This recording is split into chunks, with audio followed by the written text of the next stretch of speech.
नमस्कार, मैं हूं अतुल चौरसिया। आपका खर्चा आपकी चर्चा हफ्ता दर हफ्ता हम एक बार फिर से लेकर आए हैं न्यूज़ लॉन्ड्री का हिंदी पॉडकास्ट यानी चर्चा। आज की चर्चा थोड़ी बड़ी है क्योंकि हमारा पैनल आज बहुत बड़ा है और जो महत्वपूर्ण इस हफ्ते के विषय हैं उनमें पूरे देश में नहीं, देश के 10-12 राज्यों में जो एसआईआर चल रही है और उस एसआईआर के साथ जुड़ी घटनाएं हैं जिसमें कई सारे बीएलओज की मौत हो चुकी है, उस पर आज हम थोड़ा विस्तार से बातचीत करेंगे इस चर्चा में। इसके अलावा भी और कुछ विषय हैं जिन पर बातचीत होगी। हमारे साथ स्टूडियो में शार्दुल और आनंद मौजूद हैं। आप दोनों का बहुत बहुत स्वागत है। आनंद, शार्दुल। हेलो। और ऑनलाइन हमारे साथ जो जुड़ रहे हैं हमारे साथ रमन कृपाल हैं, हमारे एडिटर इन चीफ। स्वागत है सर आपका। हेलो। और साथ में हृदय जोशी भी हैं हमारे साथ ही। और दो मेहमान और हमारे साथ आज जुड़े हैं। पीयूष राय हैं, इंडिपेंडेंट जर्नलिस्ट हैं, लगातार अलग अलग विषयों पर रिपोर्टिंग करते रहे हैं। आज बीएलओ से जुड़ी जो समस्या है, जो एसआईआर से जुड़ी बातें हैं, उस पर बातचीत करेंगे हम पीयूष से। और साथ में कोलकाता से हमारे साथ जुड़े हैं स्निग्धेंदु भट्टाचार्य। ये भी बंगाल में भी एक बड़ा इशू बनता जा रहा है एसआईआर, और वहाँ पर भी कई सारी घटनाएं सामने आई हैं बीएलओस के साथ। तो आप दोनों का भी बहुत बहुत स्वागत है, पीयूष और स्निग्धेंदु, चर्चा में। हमारा पिछले हफ्ते जो जारी कैंपेन था भाई समाप्त हो गया। वो 26% जो सरकार ने विज्ञापन की कीमतें प्रिंट मीडिया के लिए बढ़ाई थी, उससे जुड़ा हमारा कैंपेन था और उस पर न्यूज़ लॉन्ड्री ने अपने सब्सक्रिप्शन के दरों में 26% की गिरावट की थी। आप लोगों में से बहुत सारे लोगों की बड़ी अच्छी प्रतिक्रिया मिली, बहुत सारे नए सब्सक्राइबर हमसे जुड़े, तमाम लोग।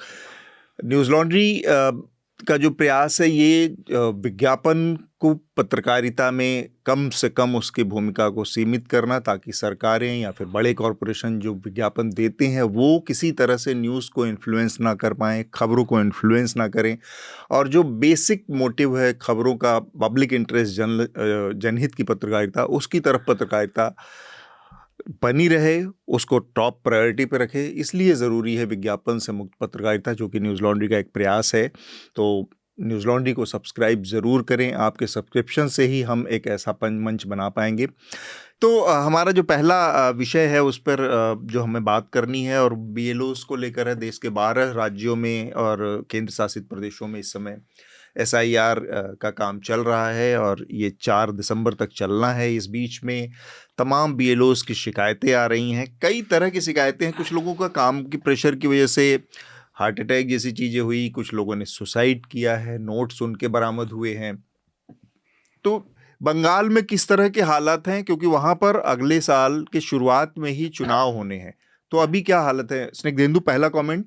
The situation is of panic and chaos. इधर लोगों को हैरानी हो रहा है, बहुत बहुत लोगों को हैरानी हो रहा है, क्योंकि डॉक्यूमेंट्स नहीं है। भाजपा बोल रहे हैं कि आप हिंदू हो तो कोई चिंता के बात नहीं है, लेकिन फिर उन लोगों को कागज नहीं मिल रहा है तो वो लोग दौड़ रहे हैं। और किसको पास दौड़ रहे हैं? सब तो बीएलओ के पास दौड़। तो वहां तो भाजपा BLO नहीं है, वहां तो ममता बनर्जी की सरकार है। वो कैसे ये भाजपा नहीं, इसको सरकार तो डिक्टेट ममता कैसे करे? बनर्जी हाँ। सरकार तो ममता बनर्जी की है। ममता बनर्जी तो एसआईआर को अपोज कर रहे हैं, और ममता बनर्जी बोल रहे हैं कि इसी से आपको नागरिक अधिकार, वोट अधिकार चला जाए। और आखिर क्या हुआ? अभी 2 हफ्ता पहले ये केंद्रीय मंत्री शांतनु ठाकुर, हाँ। जो मतुआ संप्रदाय के बड़े नेता हैं बीजेपी के, ये पूरा मतुआ संप्रदाय माइग्रेट, इसका a few million, there are a few million Matua Namashudras, they are lower caste Hindus in Western Bengal. This entire community had no presence in West Bengal before independence. So you can imagine the entire community migrated from Bangladesh. Some of them are still there in Bangladesh. Now Shantanu Thakur ने बोल दिया कुछ ही दिन पहले कि हो सकता है कि आप 1-2 इलेक्शन चुनाव में आप वोट नहीं दे पाओगे, लेकिन डरने का बात नहीं, मुसलमानों को तो बाहर भेजा जाएगा, आपको बाहर भेजा नहीं जाएगा। तो नाउ भाजपा नेता भी बोल रहे हैं कि हाँ, ये हो सकता है कि हमारे कुछ हिंदू मतुआ भाई, इन लोगों को नाम वोटर तालिका लिस्ट में नहीं आएगा। अच्छा। अब यहाँ इतना लोगों को परेशानी हो रहा है, तो वो परेशानी बीएलओ पर जा रहा है। राइट। ये लोगों को तो ऐसा ही लोग घर घर कर भाग कर के वो डिस्ट्रीब्यूट करना पड़ रहा है। उसके बाद हर दिन 100 से ज्यादा लोग जा रहे हैं उनके पास, फोन कर रहे हैं, उनका फोन पूरा दिन रिंग होते जा रहे हैं, उनके घर में लोग जा रहे हैं कि मेरा ये प्रॉब्लम है, मेरा ये सोल्यूशन क्या है। बहुत सारे लोग कुछ समझ नहीं पा रहे हैं। अगर आप कई बार सोशल मीडिया कमेंट्स देखेंगे तो उनको उनमें कि ये बात हर बार निकल के आ रही है, जो क्रिटिक्स कहते हैं कि इन लोगों को कोई काम नहीं रहता है और जब भी काम आ जाता है तो काम कर नहीं पाते हैं। ये जो क्रिटिक्स कहते हैं। अब इसमें अगर आप इसकी सच्चाई जानने को अगर आएंगे तो इनका बस ये समझिए कि पूरा प्रोसेस क्या है। आपके पास फॉर्म्स आते हैं, ये फॉर्म्स आपको जो है वोटर तक देना है, वो फॉर्म भरवाना है और वो फॉर्म लेके आना है और उसे डिजिटाइज करना है। ये पूरा प्रोसेस में आपको मैंडेटरी एक वोटर के पास 3 बार जाना है, हर बीएलओ को 3 बार जाना है। और जब अगर ये चीज तेजी से अगर हो जाता है तो फिर उस फॉर्म को ऐप पे डिजिटाइज करना है। अब ये जो पूरा प्रोसेस है, अगर आप पहले जो बीएलओ का काम हुआ करता था और जो मैं अपने रिपोर्ट्स में भी कई बार पॉइंट आउट करता हूं कि वो बहुत ज्यादा मैनुअल हुआ करता था, इतना टेक्निकल नो हाउ की जरूरत नहीं थी। लेकिन इस बार जो है जिस तरीके से ऐप पे उसको डिजिटाइज करना है, तो यहाँ पे एक चीज और मैं आपको थोड़ी पृष्ठभूमि देना चाहूंगा कि जब आप गांव की तरफ जाएंगे तो वहां जो आंगनवाड़ी वर्कर्स हैं, शिक्षा मित्र हैं, यहाँ तक कि जो सहायक अध्यापक भी हैं, उनमें से कई ऐसे लोग हैं जो अभी भी कीपैड फोन यूज करते हैं। सहूलियत के हिसाब से यूज करते होंगे या उनको जो है जिस तरीके से हर आदमी जो है एक ही पेस से टेक्नोलॉजी को एम्ब्रेस नहीं कर पाता है। अब आप ये समझिए कि जो इस तरीके की स्थिति है उसके बीच उनको बताया जाता है कि आपको जो है फॉर्म से डिटेल निकाल के उसे जो है ऐप पे डिजिटाइज करना होगा। तो यहाँ पे जो मेन कमी जो मुझे नजर आई वो थी, एक तो पहली थी कि अवेयरनेस की। आपने अतुल आपने अभी मेंशन किया कि बिहार में ये हुआ था और इसमें इनको थोड़ा सा अपने वहां से फीडबैक लेके कि हम ग्राउंड पे जाएंगे तो क्या क्या कमियां हो सकती हैं, उस पर थोड़ा रिफ्लेक्ट करना चाहिए था और वहां से एक सोल्यूशन निकालना चाहिए था। एक सोल्यूशन बेस्ड मॉडल के साथ फिर फेज 2 पे आना चाहिए था। लेकिन कुछ ज्यादा ही जल्दीबाजी दिखाई गई और फेज 2 शुरू कर दिया गया और यहाँ पे ना कोई ट्रेनिंग दी गई। जो दूसरा मुद्दा है अवेयरनेस के बाद, जो दूसरा मुद्दा है वो ट्रेनिंग का। जब नॉर्मली जब असेंबली और लोकसभा इलेक्शंस होते हैं तब भी उस समय भी जो है बीएलओस को एक ट्रेनिंग दी जाती है इलेक्शन कमीशन की तरफ से और वो हर बार दी जाती है, जबकि वो ट्रेनिंग अब पुरानी हो गई है। यहाँ तक कि बीएलओस एक ही काम करते करते वो जान चुके हैं कि भाई हमें अगर इलेक्शन ड्यूटी में जाना है तो हमें क्या करना है। लेकिन जब उनको जरूरत थी कि एक छोटा सा ट्रेनिंग दे दे कि भाई ये काम है, और वहां से भी एक छोटा सा अगर फीडबैक ले लेते कि नहीं ये एक काम एक आदमी नहीं कर पाएगा, तो भी उनको ये चीज समझ में आ जाती। लेकिन ये जिस तरीके से इतनी जल्दीबाजी में इंप्लीमेंट हुआ है वो एक तरीके से पूरा एक नासूर बन गया इस पूरे एक्सरसाइज के लिए। जैसे सुप्रीम कोर्ट में जो हियरिंग चल रही है VSIR का, जिसपे अभी भी जो अंतिम निर्णय है वो नहीं आया है, जबकि एक चुनाव भी हो चुका है, अभी आना बाकी है। तो उस सुनवाई में चुनाव आयोग ने कहा था कि बिहार के बाद अभी इन राज्यों में भी करवाया जाएगा। तो ऐसा नहीं है कि मतलब रातों रात उन्होंने कोई अचानक निर्णय है। वो एक रोड मैप उन्होंने दिया था कि इसके बाद ये सब यहाँ करवाना है। दूसरी बात, जो रफ़ एजेज हैं लॉजिस्टिकल, जो एक बिग सैम्पल साइज़ बिहार का इनके पास था, जो रफ़ एजेज आएंगी लॉजिस्टिक्स की, मैन पावर की, ट्रेनिंग डेफिसिट की, ये सब की, तो वो उनके पास था। फिर भी एक तो जैसा पीयूष बता रहे थे, एक डेटा को कोरिलेट करने में भी एक समस्या आएगी कि इतनी जो है डेथ्स हुई, लेकिन इतनी डेथ्स हुई उसके सामान्य कारण क्या थे, कॉमन रीजंस क्या थे, क्या बहुत व्यक्तिगत कारण था। मतलब कि ऐसे तो सभी BLOs ही हैं, लेकिन डेथ के अलग अलग भी कारण हो सकते हैं। कई कारण वर्क स्ट्रेस रिलेटेड होंगे, कई बहुत ही व्यक्तिगत होंगे। तो एक वो भी जो वो बोल रहे हैं वो भी एक कन्फ्यूज़न को हवा दे सकती है कि कोरिलेशन, जो डिफरेंट डेटा पॉइंट्स को कोरिलेट करना। तीसरा पक्ष इसका है कि एक वही है कि जो एक उदासीनता है ना, कि मतलब कि कोलैटरल डैमेज में, बिग एडमिनिस्ट्रेटिव एक्सरसाइजेज में ये सब होता है। तो एक उदासीनता वाली वो जो एटीट्यूड एक जनरल एडमिनिस्ट्रेशन में है वो है। और चौथा पॉइंट जो आपने बताया था कि वो जाति वाला, मेरे ख्याल से गोंडा प्रशासन ने उसका खंडन किया है कि ऐसी कोई बात नहीं थी।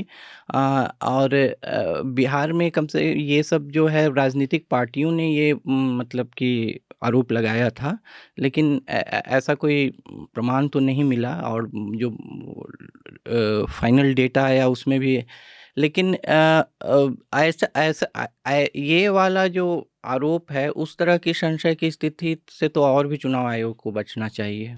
जो प्रक्रिया है सारी की सारी, चाहे वो SIR हो, चाहे वो इलेक्टोरल जो लिस्ट का रिवीजन होता है, चाहे वो हो, इसे बहुत ही एडहॉक सिस्टम है। इसमें से टीचर्स, जो कुछ कम्युनिटीज हैं, टीचर्स हो गए या कुछ और गवर्नमेंट ऑफिशियल्स हो गए, इन्हीं को पिक किया जाता है, जिनके ऊपर ऑलरेडी प्रेशर होता है वर्क का बहुत ज्यादा उन्हीं की संस्थाओं में। बिल्कुल। तो इनको पिक करके फिर इनसे काम कराया जाता है। ठीक है, तो अभी जो खबरें जितनी आ रही हैं, इसमें कुछ क्लैरिटी, जैसे कुछ चीजें पता चल रही है कि प्रेशर, एक प्रेशर तो ये लगता है बहुत क्लियरली कि जो टारगेट्स उनको दिए गए हैं वो बहुत अनरियलिस्टिक है। इसमें जैसे हमारी भी एक रिपोर्ट जो अभी छपने वाली, जो हमने नोएडा से हम कर रहे हैं, जिसमें 7 FIR हुई है, तो ये उसमें ये बात बड़ी क्लियरली निकल के आ रही है कि उनके पास जो टारगेट्स हैं वो बहुत अनरियलिस्टिक हैं, और उन टारगेट्स को पूरा करने में उनके ऊपर प्रेशर है। राइट। अब बाकी अगर किसी की डेथ हार्ट अटैक से होती है, अब उसको हम कैसे इस प्रोसेस से लिंक कर सके? Incidentally he is a BLO, fine, लेकिन उसको कैसे हम रिलेट कर सके कि भाई इसी काम के प्रेशर से इम्पैक्ट हुआ और वो मर गया? तो मेरे ख्याल से इसमें सबसे पहले तो हमको आइडेंटिफाई करना पड़ेगा कि what kind of pressures they are facing on the. एक तो प्रेशर्स जो इलेक्शन कमीशन से आ रहा है, वो हो गया वर्कलोड, कि वर्कलोड कितना उनको मिला है। फॉर एग्जाम्पल, उनको दिन में 100 से 200 का एक जो रोल है वो क्लियर करना पड़ेगा। उस टाइप का प्रेशर है। किस टाइप का प्रेशर है, किस टाइप के उनको इंसेंटिव्स मिले हुए हैं फ्रॉम दी एडमिनिस्ट्रेशन साइड। और एडमिनिस्ट्रेटिव में जैसे इसमें कंप्यूटर को जोड़ दिया गया है, और उसके अंदर जो प्रोसेस है वो इतना फास्ट भी नहीं है, ये कंप्लेंट्स भी आई हैं कुछ। तो ये तो एडमिनिस्ट्रेटिव प्रेशर्स की बात एक सामने आ रही है। दूसरा, फील्ड में क्या प्रेशर आ रहा है, फील्ड में कि किसको रोल में रखना है, किसको रोल में नहीं रखना है, कुछ ऐसा प्रेशर आ रहा है कि नहीं आ रहा है, उसमें भी कोई क्लैरिटी नहीं। सो आई थिंक हमें काफी ग्राउंड से स्टोरीज करने की जरूरत है, ये पता करने के लिए कि हो क्या रहा है। डेफिनेटली कुछ हो रहा है। हमको पता है कि सबसे ज्यादा जो अभी जो तुरंत चुनाव होने हैं, उनमें सबसे जो गहरी बैटल लाइंस ड्रॉ हुई हैं वो बंगाल में ही है, जहां पर राजनीतिक रूप से भी ये मामला काफी एज पे है, बहुत शार्प वहां पर लड़ाई दोनों दलों के बीच में है। लेकिन अगर हम सिर्फ चुनाव आयोग के काम की बात करते हैं, उन्होंने 80,000 से ज्यादा BLOs बंगाल में लगाए हैं, और जो सोमवार को चुनाव आयोग ने बताया था कि उनके 10,33,000 फॉर्म, ये बीते सोमवार की मैं बात कर रहा हूं, आज हम शुक्रवार को से रिकॉर्ड कर रहे हैं, 10,33,000 फॉर्म अनकलेक्टेबल उन्होंने कहे थे जो मिले उन्हें। उसके बाद एक ही दिन के भीतर ये संख्या बढ़कर 13,92,000 हो गई, यानी करीब ये 10.5 लाख से करीब 1.5 लाख से ज्यादा वोटर जो थे, फॉर्म थे, वो और उनके पास आ गए जो अनकलेक्टेबल हैं। तो अभी तक जितने साथियों ने बात कही है हमसे पहले, रमन सर ने, पीयूष ने या भट्टाचार्य जी ने, वो उसमें एक लाइन बड़ी कॉमन दिखती है सब में, कि ये जो बात है इसमें एक जो ड्रिल होती है पहले लोगों के साथ बात करने की, पॉलिटिकल पार्टीज को, ऐसा नहीं है कि पॉलिटिकल पार्टीज में नेता जो है सब कोई आपसे लड़ना चाहते हैं। शुद्धिकरण की प्रक्रिया में जरूर एक सरकार और विपक्ष के बीच में इस वक्त एक ऐसी बात चल रही है और ऐसा पूरा बहस चल चुकी है, डिस्कोर्स है, लेकिन कॉपरेशन होता है अगर चुनाव आयोग उस बॉडी की तरह काम करे और सबको साथ लेने की कोशिश करे। और दूसरी बात जो इसका जिक्र पीयूष कर रहे थे वो और ज्यादा इंपॉर्टेंट है, और ये मैंने चुनाव आयोग को करते हुए, कवर करते हुए 15 साल के दौरान देखी भी थी, 2000 से 2015 के बीच, कि बैठक होना और उनको कई लेवल पर ट्रेन करना ये बहुत जरूरी है। BLOs को, और उनको एक कॉन्फिडेंस दिलाना कि ये उनको मतलब थ्रोइंग द बस जिसे कहते हैं अंग्रेजी में, उसके ये वो काम नहीं है, ये एक प्रोसेस है जो पूरी कर रहे हैं, और इसमें पर्याप्त समय भी होना बहुत जरूरी था। और तीसरा जो एक मैसेज गया है जिसका जिक्र आपने शुरू में किया कि चुनाव खत्म होने के पहले ही ना अनाउंस हो गया था। हाँ। राइट, तो वो तारीख जो है उससे भी ऐसा लगा कि मतलब संवैधानिक प्रक्रिया कम है और खींचतान ज्यादा है। तो ये चीजें जो है बहुत सारी चीजों से मिलकर एक बिल्डअप होता है। तो अभी उम्मीद की जानी चाहिए कि इस प्रोसेस में सुधार आएगा, वो तभी आएगा जब चुनाव आयोग का अपना हाथ रहेगा BLOs के साथ, और उनको महसूस कराएंगे इस समस्या की दिक्कतों में साथ खड़े होने की अपनी अनुभूति का। SIR एक्सरसाइज हुई जून के अंत में, अगले दिन ही फॉर्म बिहार के हर जिले में, हर गांव पे कैसे पहुंच गए। अब ये 1 महीना इन्होंने 12 राज्यों की उसके लिए दिया है, और जो शिकायतें आ रही हैं उसमें क्या लिखा है कि आपको ऑफिस का तो काम करना ही है ना, आपको उसके ऊपर ये सारा काम करना है। और ये तो खाली बस 1 मिनट के लिए रोक रहा हूँ शार्दुल, ये तो ऐसी अनसीन ट्रेजेडी है ना इसमें, इसका जो जिस पार्ट का आप जिक्र कर रहे हैं, एग्जाम्स कैंसिल हो गए हैं बच्चों के, सरकारी स्कूलों के जो जिनके पेंडिंग थे, ये सब वो जो सारी चीजें हैं, पढ़ाई लिखाई का जो नुकसान है, वो तो कभी ऑडिट होता ही नहीं इस पूरे प्रोसेस में। वो तो है ही नहीं। मैं तो कह रहा हूं, एक आप इंसान तो समझो जो आपके लिए काम कर रहा है, टेक्निकली वो सरकारी नौकर है, यही तो कहते हैं लोग। सरकारी नौकरी के लिए इतनी फजीयत होती है हिंदुस्तान में। उनसे कहा जा रहा है कि आप स्कूल का काम करते रहिए, उसके साथ ये काम भी कीजिए। जो फिगर का जिक्र किया पीयूष ने 100, जो यूपी वाले एक रेजिग्नेशन दिया था लेडी ने, महिला शिक्षिका ने, उसने क्या कहा कि मुझे एक वोटर के साथ 20 मिनट लग रहे हैं, मैं कैसे एक दिन में 100 करूं स्कूल का काम करने के साथ। आप सोचिए, जो चुनाव आयोग ने टारगेट दिया 100, अगर एक वोटर के साथ आपको 20 मिनट लग रहे हैं, 100 से वो हो गए 2000 मिनट, यानी 33 घंटे। दिन में इतना समय नहीं है, जो हमारा डे साइकिल है उसमें इतना समय नहीं है। आप 50 भी करोगे तो भी वो 15 घंटे होते हैं। ये अमानवीय है। यही सामंती सोच है जिसका जिक्र मैंने किया था, जिसकी वजह से मैंने पूरी वो भूमिका बांधी बिहार वाली। ये अपने से नीचे काम करने वाले को इंसान ना समझने का है। स्लेवरी और क्या होती है, दासत्व और क्या होता है, कि आप अपने से जो आर्थिक स्तर पर या शैक्षणिक स्तर पर थोड़ा निचले स्तर पर, जो आपके मातहत है उसको कैसे आप, जो हायरार्की में आपसे नीचे है काफी, उसको आप इंसान ना समझें कि उसे आप तब तक काम लेंगे जब तक वो खत्म नहीं हो जाएगा, और फिर उसकी जगह कोई और ले लेगा। फॉर्डर इन अ मशीन, हमें चारे के अलावा कुछ नहीं है इन लोगों के लिए। अब इनसे पूछिए, इसे अगर कभी काम करने को कह दें, ज्ञानेश कुमार को, जो मैं थोड़ा सा आवेश में आ गया था जब उन्होंने कहा कि जान की बात है ना, डेथ पे क्यों नहीं बात करता चुनाव आयोग? आपका कर्मचारी आपके काम में मर रहा है, आप स्टेटमेंट भी नहीं देंगे।